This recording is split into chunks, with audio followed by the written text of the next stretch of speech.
Hello, everybody. Good morning, good afternoon, and good evening. Welcome to Live It Up, the show where we explore and discuss how to take your life to that next level and beyond. We cover health, wealth, relationships, and how to create a life that feels good. Because after all, that's what we want. We want to feel good.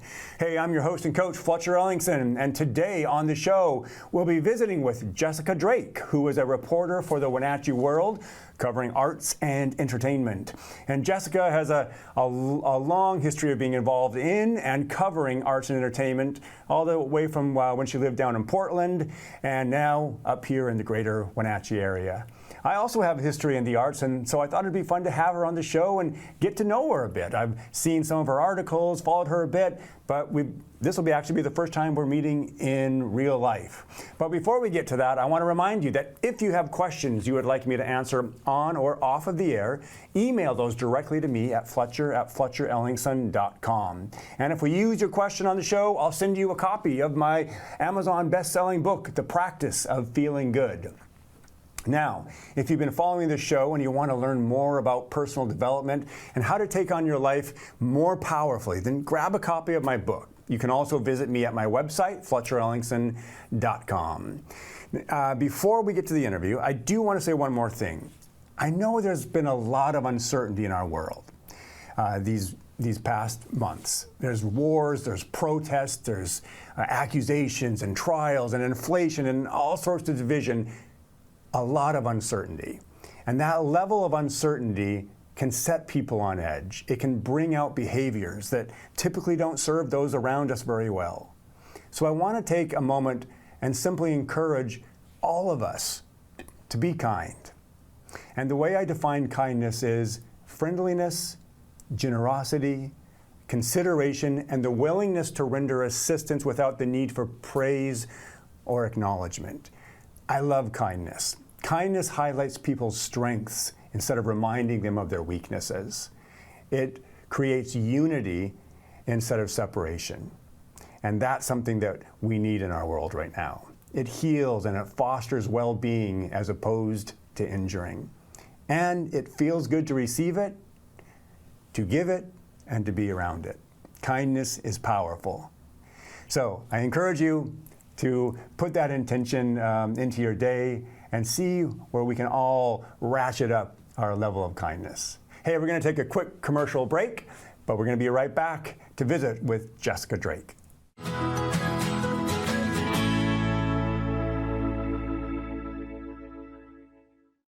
Hey everybody, welcome back to Live It Up. So glad you're here. So glad you're in this conversation.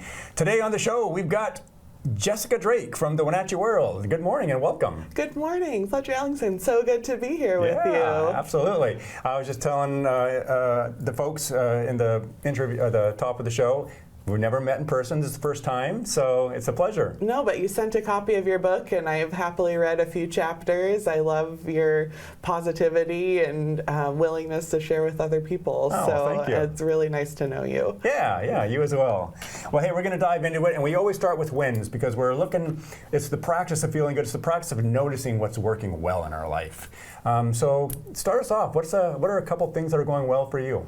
Well, I'm having a marvelous time in life right now. I love that. I've been working at the Wenatchee World newspaper for about 2 years now, covering my passion, which is arts and entertainment. And the win there is that the section has grown from, it was just a page, then 2 pages on the back of the A section called Go. It's under a section called Go. Mm-hmm. And now it's returned to sort of its former glory days of being a whole 12 pages inserted. And so that's brought back movie listings, a planner calendar that has even more events, just maximizing everything we can talk about that's happening in our community with arts, with entertainment, live music, art galleries. It just covers the whole package. And to see it come together into a beautiful publication with big photos and all the stories, it's very gratifying each week. Week by week to see that product come out. I Yeah. mean, as a writer, you often have a very long process to get to publication, but when you're in the media industry, you're putting it out over and over again. And so, yeah, like I said, really gratifying. So that's a huge win that I'm really happy to share and keep going on. Yeah. Let's see, the second win, I would say personally, it's that I've now lived in Wenatchee about a little bit longer than I've ever lived anywhere in my life. So it's really getting that hometown feeling to me. I've moved really frequently, but close to my maternal family here, and finding, obviously I go out as much as I can to see firsthand these arts things. So feeling really embedded. I love to walk, I love to take the bus. So this time of year when everyone's gardens are growing and it's just that spring renewal, it has me feeling really positive about the year ahead, and just grateful for what's around me. I love all of that. And I'm glad happy for your time here. You have spent a lot of time in Portland. About 7 years in Portland in my 20s after college, and I was primarily working with the theater arts and production there, living very frugally, but in beautiful collective housing with like-minded artists. So Cool. It was a vibrant time of my life. Yeah. And I'm assuming you are comfortable with the buses here, because I assume you did buses down in Portland as well. I Yeah? am a carless person. I have never had a car or a driver's license. I get around by other means, and so it's just part of my quirk, the That unusual is pace I interesting. go. Yes. Yes. I don't know that I've ever met somebody who doesn't have a car or driver's license. That is very interesting. It's unusual, and there's a myriad of reasons for it, but the biggest thing it changes is the tempo of life. Yes. To move at that pace, and just a little more cushion of time, but the transit system here is wonderful, so Yeah. it's easy. It's neat to hear you say that, because a lot of people, I think, are of the opinion I don't know that I can live without my car, but clearly it's possible. And It's possible. Cars come in handy for things like, buying a bunch of groceries. But what do? I just go for my daily groceries. I'm walkable to Albertsons and whatnot. So I'm fortunate to live in an accessible area. Yeah. Obviously, the distance that people have to travel is going to determine that. So Right. I've just been able to make choices in my life to make that possible, and it's a good lifestyle for me. Nice, very cool.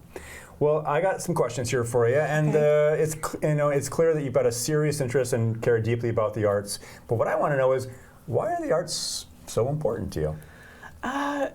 It's always been something I've immersed myself in creatively. From probably art started with music in my life. My mother was a singer, and then it grew into more musical programming. So theater and performance became an interest. Involvement in the church. I was in churches that were positive towards arts. It just snowballed. Literary arts. I've always been a big reader and writer.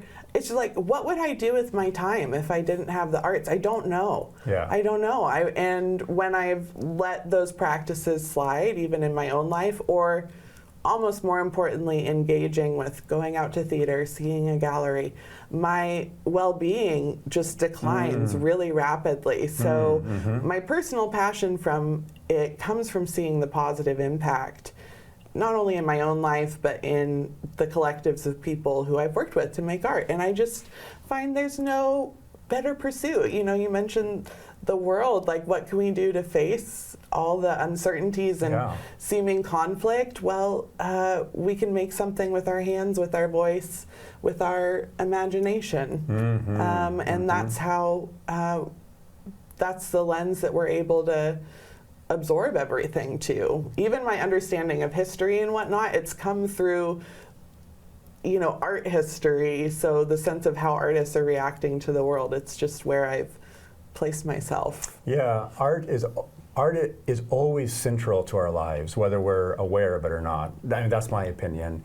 The shirt you're wearing, right? The shirt I'm wearing, so super plain, but a lot went into making this shirt at some level, right? I mean, somebody had to think of it, right? And everything has artistic value. And where is the fabric coming from? Whose hands are on it is the Yes. way I like to think of things. And then what's the design history behind these elements? It connects us to a bigger web. Yes, yeah, exactly. Yeah, art is all around us. And I feel like the arts are critical because they're an access to some sort of vulnerability that we're not used to showing or interacting with on a daily basis. What are your thoughts on that? I strive to bring vulnerability into my own art expression. I have to keep a strong reporter voice and a certain kind of authority when I'm doing my work, but there's a structure, there's a precedent for it, and I get to elevate other people's voices. But to speak, to be heard, there's a vulnerability in that. I'm conscious of that right now. And then meanwhile, vulnerability, who's vulnerable? Children are vulnerable, and that's when we begin teaching art to people. Sick people are vulnerable, and we know the value of art therapy in psychology and in inpatient treatment. And so vulnerable populations are given art as a way to process. And then for less vulnerable people, well, we love to go watch other people be vulnerable and Yes. put their stories in front of us, their creativity. So it's an exchange. Yeah. And yeah, so that's what comes to mind when you say vulnerability. Yeah, I like that. And specifically, when you said there's an exchange, I like that you brought that up, because I've long thought that there's a relationship between the artist and the audience, right? And there's somebody presenting ideas so that the audience can process things that they're going through personally or what they're viewing. But it's right in the middle there. There's a relationship that occurs, right? There's a relationship that begins to formulate, and you're relating to these people who you don't know, but there's some sort of safety in this. There's like, okay, I'm going to go into this arena where people are going to pretend, and I'm going to sit back and view this, and it's like this safe place where we get to process things without feeling too exposed. Empathy has always been a key word, especially in theater practice that I've done, that it sort of shrinks this idea that you're talking about and where is this relationship that forms in the exchange of visual information, of ideas, and I find the word community to be a pretty buzzy word that I don't always see put into action, but art is a really clear way to do that. Even if you can't make it out to something, like you can hear about it, you can consider it. So building that empathy so that we understand other people's perspectives, so that we see our own ideas reflected back to us. People might say there's too much screen time in the world, but I think film and television builds that in someone. It's just, how do you then take it and put it back out? Yes, good question. How do you take that and then return it back out into the world? Yeah.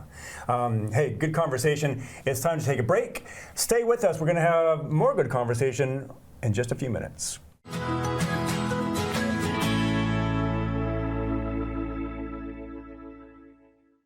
Hey everybody, welcome back to Live It Up. So glad you're here. We're visiting today with Jessica Drake. Jessica is a arts and entertainment reporter for the Wenatchee World. So anytime you're reading an article about arts and entertainment, likely from this woman right here. Hey, so tell me, what are some of your artistic passions? I'm kind of a Renaissance woman. I'll take as much as I can see and hear and read. And I really identify as like an excellent audience member because of my natural enthusiasm as well as the amount of art that I've seen. I've been fortunate to get over to Europe and see some amazing galleries and museums there. And as well as a lot of theater. In college, I did a study abroad program that focused on British and Irish theater, and poetry. Wow. And so in a short term, we saw over 60 productions. Whoa. It's what moved me from an English major. I did get my English major, but I added on essentially a theater major. I found that language put into people's voices and bodies excited me more than anything else. And so that program, obviously there was a heavy emphasis on Shakespeare. We were in London, we were in Stratford-upon-Avon, and I got to see David Tennant in Hamlet from Doctor Who. I love Doctor Who. Also Sir Patrick Stewart in Waiting for Godot. Oh, Beckett my is goodness. a favorite playwright of mine because in my unpublished writing, I tend to be very experimental with language. I'm also quite active on social media accounts, and I have a unique style there. So personally, I like to push boundaries. My passion is to find other artists who are doing something against the grain, or just doing something classic really, really well. I have a pretty wide range of appreciation of everything from youth arts. I was obviously a youth in arts. It shaped and changed my life. So I love to empower that scene, as well as, I saw the opening night of Grease last night. I love an opening night energy. The mayor was there. The Apple Blossom royalty was there. And what a great show. That's running for 2 weeks. So Right on. people should take an opportunity to see it. Cool, cool. Yeah, and that's here at the Performing Arts Center. Numerica Performing Arts Center, with Music Theater of Wenatchee. They do a big festival musical every year, and Grease is the word. It's one of my favorite. John Travolta was like an early crush of mine, so it felt really youthful and styled, and really strong voices too. Oh, that's so cool. That is great. I could go on about theater, obviously, and that's where my freelance writing career started. After this college program, every show that we would see, we would write a review in the classical newspaper critic sense of a structured journalistic theater review. And I just took to it like a duck to water, and leveraged that into like a fellowship, a program of study, and then a freelance career in Portland with the Portland Mercury, with the Willamette Week. And that's what I got to do. I just got free tickets, and I got to see fabulous shows and condense it into something that brings it back to attract people, to help them process it. So theater's my main passion. What a fun career you have. I have sacrificed other things, even quality of life things, in order to keep myself immersed in the arts, because that's what's given me the most life. Yeah, yeah. It's said like a true artist, right? My better or worse. Exactly. So what else would you like to see brought to our valley here, art-wise? I mentioned Shakespeare.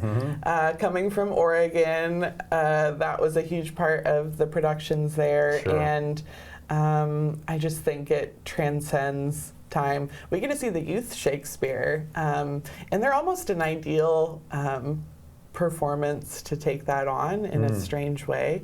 So I would love some of that. I also really like the ancient Greeks. I've thought about starting a book club to read those scripts, and it has a lot of resonance with current political states and national politics, and so that's of interest. Yeah, as does Shakespeare, right? I mean, like so much of it.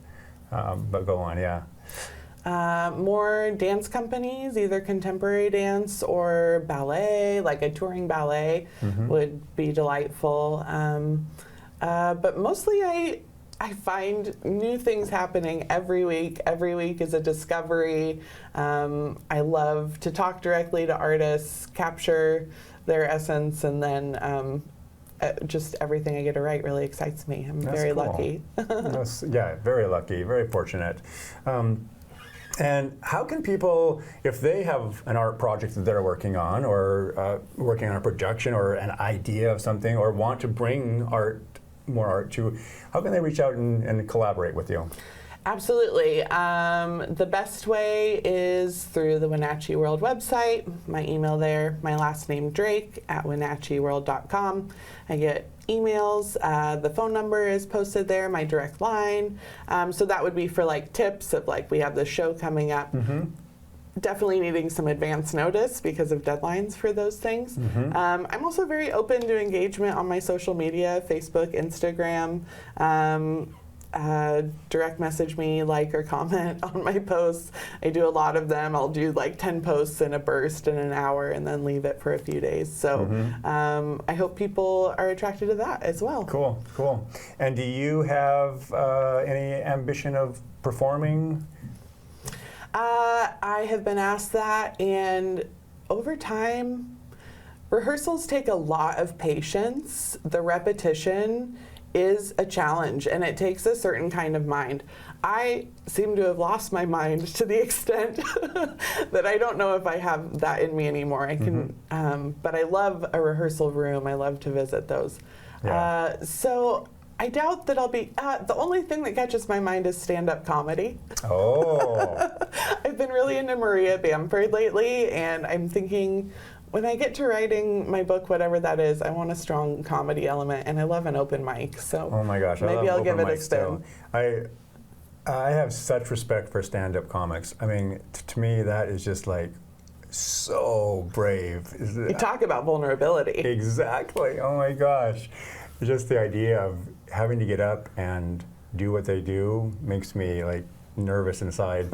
But it'd be so fun to like try, right? And maybe you have, but that's one thing that has remained unchecked on my list. I'll have a bit. I started taking notes about all the different hairstyles that I've had. When I was in Portland, I really went crazy, and so there's some humor reflecting on different social circles that I've been in Nice. through my hair. I think that could be a bit. You're squirreling away bits and pieces to put into action one day? Yeah, my funniest thoughts. I'll just keep a notebook until I have maybe 2 or 3 that are good. Yeah, right on. I love it. I love it.